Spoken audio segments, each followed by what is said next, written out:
2025-এ আপনি এখন যে জামা পরে আছেন, 2025-এ 2002 সালে তা পরতেন না। আপনি এখন সকালবেলা যে ব্রেকফাস্টটা খান, বিশ্বায়ন উত্তর ভারতবর্ষে 2002 সালে তা খেতেন না। আমি এখন উইঙ্কেল টুইঙ্কেল লিখতামই না। লিখলে এই সময় নতুন নাটক লিখতাম। আমি কেন এখন লিখতে যাব? 2002 সালের 17 জুলাই একাডেমি অফ ফাইন আর্টসের মঞ্চে প্রথম শো ছিল উইঙ্কল টুইঙ্কল নাটকের। তাতে বাবা ও ছেলের চরিত্রে অভিনয় করেছিলেন দেবশঙ্কর হালদার ও রজতাভ দত্ত। গল্পের প্রধান চরিত্র সব্যসাচী সেন রাজনৈতিক বন্দী। 1976 সালে পুলিশ তাকে ধরে নিয়ে যায়। সে উধাও হয় জেল থেকে। যে পার্ক থেকে পুলিশ তাকে ধরেছিল সেখানেই সে ফিরে আসে রিপ ভ্যান উইঙ্কলের মতো। এসে দেখে তার একমাত্র পুত্র ইন্দ্র যোগ দিয়েছে বিরোধী রাজনৈতিক দলে। সেই নাটকের নির্দেশক ছিলেন দেবেশ চট্টোপাধ্যায়। সর্বোপরি নাটকটি লিখেছিলেন রাজ্যের বর্তমান শিক্ষামন্ত্রী ও নাট্য ব্যক্তিত্ব ব্রাত্য বসু। সেই নাটকের আধারেই পরিচালক সৃজিত মুখোপাধ্যায় তৈরি করছেন তার পরবর্তী ছবি। প্রেক্ষাগৃহে রমরমিয়ে চলছে সৃজিতের সদ্য মুক্তিপ্রাপ্ত ছবি সত্যি বলে সত্যি কিছু নেই। সেটিও থিয়েটার অ্যাডাপ্টেশন। ফের একটি জনপ্রিয় নাটকের উপর ভিত্তি করে তৈরি করছেন ছবি। শেষ দিনের শুটিংয়ে নাটকের সঙ্গে সিনেমাকে মিলিয়ে দিয়েছেন পরিচালক। ওই দিন তিনি আমন্ত্রণ জানিয়েছিলেন নাটকের শিল্পীদের। শুটিং দেখতে এসেছিলেন ব্রাত্য বসু, দেবশঙ্কর হালদার, রজতাভ দত্ত। সিনেমা সম্পর্কে সৃজিতকে কি বলেছেন ব্রাত্য? ব্রাত্যদা খুব খুশি, কারণ ব্রাত্যদা বলছিলেন যে নাটক ডকুমেন্টেশন আমাদের দেশের খুব একটা কালচারে নেই, কিন্তু এরকম অনেক নাটক আছে, যেরকম উইঙ্কেল টুইঙ্কেল, যেরকম রুদ্রসঙ্গীত, যেমন তিস্তাবারের বৃত্তান্ত, মেফিস্টো, যেগুলো আমার মনে হয় যে ভালো, মানে শুধু বাঙালি সাংস্কৃতিক ইয়েতে আঙিনায় নয়, ভারতের প্রেক্ষাপটে খুব জরুরি কিছু সাংস্কৃতিক মাইল ফলক, যেটার একটা ডকুমেন্টেশন থাকা উচিত, একটা রিইন্টারপ্রিটেশন, একটা অ্যাডাপ্টেশন থাকা উচিত। সিনেমা লাগলি সেই মিডিয়াম যেটা থেকে যায়, মানুষ পরবর্তীকালে সেটা রেফার করতে পারে, দেখতে পারে। তো সেই দিক দিয়ে এটা যে শুধু আমার এই নাটকটাকে রিইন্টারপ্রেট করা তা নয়, it also it has a documentative value to it. শেষ দিনের শুটিং হয় দমদম পার্কের একটি সরু গলিতে। পর্দা ও মঞ্চের তারকাদের চোখের সামনে দেখতে ভিড় জমান পাড়া প্রতিবেশীরা।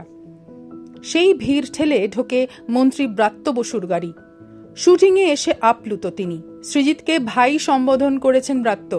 তিনি আশাবাদী যে সৃজিত তার গল্পের সঙ্গে জাস্টিস করবেন। তিনি যে চিত্রনাট্যটিও দেখেননি সেই কথাও জানালেন এই সময় অনলাইনকে। না না না, আমি দেখতেও চাইনি। একবার কথা হয়েছিল পড়া হবে একসঙ্গে অভিনেতাদের নিয়ে, তাই আমি বলেছিলাম আমি আর যেতে পারবো না, তুমি পড়ে দাও। ছবিতে সব্যসাচী সেনের চরিত্রে অভিনয় করেছেন ঋত্বিক চক্রবর্তী। তার ছেলে ইন্দ্রর চরিত্রে পরমব্রত।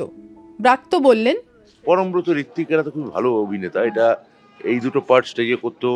ঋত্বিকের পার্টটা করতো দেবশঙ্কর হালদার, আর রনি করতো হচ্ছে আমাদের পরমব্রতর পার্টটা। তা ওরা একরকম করতো, এরাও নিশ্চয়ই খুব ভালো করবে। শুটিংয়ের শটের মাঝে তখন মেকআপ ভ্যানে খানিক বিশ্রাম নিতে গিয়েছিলেন পরমব্রত। বাইরে বেরিয়ে এসে তিনি বলেন, উইঙ্কেল টুইঙ্কেল যে সময় লেখা এবং যে সময় মঞ্চস্থ হয়েছিল, সেই সময়তে এটা পশ্চিমবাংলার সামাজিক এবং রাজনৈতিক ইতিহাসের পরিপ্রেক্ষিতে এটা খুব গুরুত্বপূর্ণ একটি কাজ হয়ে উঠেছিল। সেটা 2002-03 যে সময়তে নাটকটি জনপ্রিয় হয় সেই সময়তে যেমন গুরুত্বপূর্ণ ছিল, ঠিক আজ দীর্ঘ 20 বছরেরও 2 দশকেরও বেশি সময় পরে এটা একই রকম গুরুত্বপূর্ণ বা একই রকম তাৎপর্যপূর্ণ বলে আমার মনে হয়। উইঙ্কল টুইঙ্কল নাটকটি মঞ্চে বহুবার দেখেছেন ঋত্বিক, তাই ক্ষণে ক্ষণেই তার জিয়া নস্টাল। তবে ছবির স্বার্থে নাটকের স্মৃতি পুরোপুরি ভুলতে চেষ্টা করেছেন ঋত্বিক। হ্যাঁ, নাটকটা যখন দেখেছিলাম 2002-তে দেখেছি, অনেক বছর আগে দেখেছি, কিন্তু এটা ভুলে যাবার মতো নাটক নয়। এটা আমাদের মানে বাংলা নাটকের যে ইতিহাস, আমাদের সময়ের একটা সাংঘাতিক ইম্পর্টেন্ট দলিল এই নাটকটা বলে আমার মনে হয়। সেখানে দাঁড়িয়ে এই নাটকটার যে অভিঘাত ছিল আমার মনে একটা সময় যখন দেখেছিলাম, সেটা তার খুব জোর ছিল। কিন্তু যখন ছবিটার কথা হয় তখন কিছুটা ভুলেও গেছিলাম। অনেক দিন আগে দেখেছি, কিন্তু কিছু কিছু দৃশ্য এত স্ট্রং যে খুবই গভীরভাবে মনে রয়েছে। তো এই ছবিটা করার সময় চেষ্টা করেছি যে ওটাকে পুরোপুরি ভুলে যেতে। আর আমাদের ছবিটা এখন নতুন করে কি করবে দেখা যাক, অপেক্ষা করি। উইঙ্কল টুইঙ্কল নাটকের নির্দেশক দেবেশ চট্টোপাধ্যায়। ছবিতে তাকে বিশেষ একটি চরিত্র দেওয়া হয়েছে। সৃজিতের পরিচালনায় নিজস্ব নির্দেশিত নাটকের ফিল্ম অ্যাডাপ্টেশনে কাজ করার অভিজ্ঞতা কেমন? তাদের মধ্যে কি ক্রিয়েটিভ ডিফারেন্স হয়েছিল? যে দুটোর ভাষা আলাদা, দুটোর থিয়েটারের ভাষা আলাদা। যেভাবে আমি থিয়েটারটা তৈরি করেছিলাম, সৃজিত একই কন্টেন্টে একটা নতুন ফিল্মের ভাষা তৈরি করছে, বলা যেতে পারে একটা ডিকনস্ট্রাক্ট করছে, অনেক কিছুই হচ্ছে আর কি। তো সেটা একটা অন্য ধরনের ফিল্মের ভাষা, এটা খুব ইউনিক। আমার তো খুব মজা লাগছে পুরোটাতে। মূল স্ক্রিপ্ট গপ্পটা তো আর পাল্টায়নি, মূল গপ্পটা যেটা ব্রাত্য লিখেছিল যে নাটকটা সেটাই আছে। ও একটা ফিল্মের সিনারিও ফিল্মের ল্যাঙ্গুয়েজে ট্রান্সফার করেছে, মানে ফিল্মের ভাষাতে ট্রান্সফার করেছে, কিন্তু কন্টেন্টটা থেকে যে খুব ভয়ঙ্কর সরে গেছে তা নয়। থিয়েটারে আমরা যেভাবে একটা ক্যারেক্টার অ্যানালিসিস করি, ফিল্মের ক্ষেত্রে ফিল্মের ক্ষেত্রে ডিরেক্টর যা দেখাবেন সেটাই চূড়ান্ত দেখা। থিয়েটারের ক্ষেত্রে দর্শকদের সুবিধা থাকে, তারা তাদের মতো এডিট করে নিতে পারেন যে আমি এটা দেখলাম না, ওটা দেখলাম না। ফিল্মের ক্ষেত্রে একজন নির্দেশক যেটা দেখাবেন সেটাই চূড়ান্ত দেখা, সেইভাবেই আমাকে দর্শক দেখছে। সুতরাং ওর ক্যারেক্টারের আলাদা কোনো ইন্টারপ্রিটেশন আছে কি না সেইটা আমি ওর কাছ থেকে বরঞ্চ উল্টো বুঝে নেওয়ার চেষ্টা করেছি।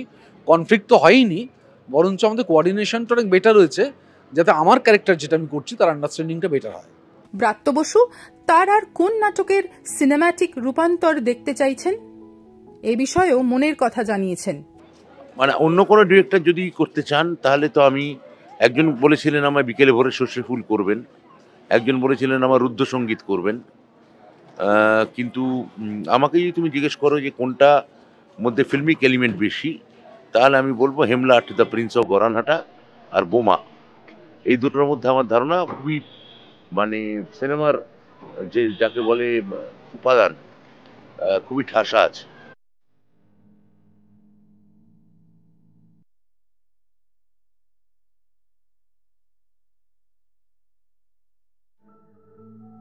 ডাউনলোড করুন এই সময় অ্যাপ iOS ও অ্যান্ড্রয়েডের জন্য।